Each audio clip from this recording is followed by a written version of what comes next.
Hello বন্ধুরা, good morning. তো আশা করি তোমরা সকলে ভালো আছো আর আমরাও ভালো আছি।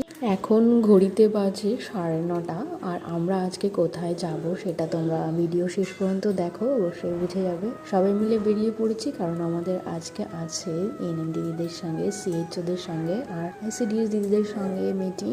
আজকে হচ্ছে মাসের 4th স্যাটারডে, তাই আজকে। আর এখন আমরা সবাই টোটোতে, কারণ আমাদের বাসের ব্যবস্থা নেই এখন আর। অনেক দিন হয়ে গেল আমাদের টাকা দিয়েই টোটো করেই যেতে হয়। চলো, আমরা পৌঁছেও গেছি গ্রাম পঞ্চায়েতের মিটিংয়ে। এখানে সবাই উপস্থিতি ছিলেন আর সঙ্গে আমরাও। এখানে মিটিংয়ে কি হলো সেগুলো তো তোমাদেরকে দেখাতে পারছি না। ভীষণ ভালো লাগলো, দিদিরা অনেক কিছু আমাদেরকে বোঝালো, বললো, সমস্ত কিছু আমরা শুনলাম, সেগুলো আমরা নোট করে নিলাম। তারপরে এখন আমাদের যেহেতু মিটিং শেষ, তাই চলো টাটা, দেখা হচ্ছে নতুন কোনো ভিডিওতে।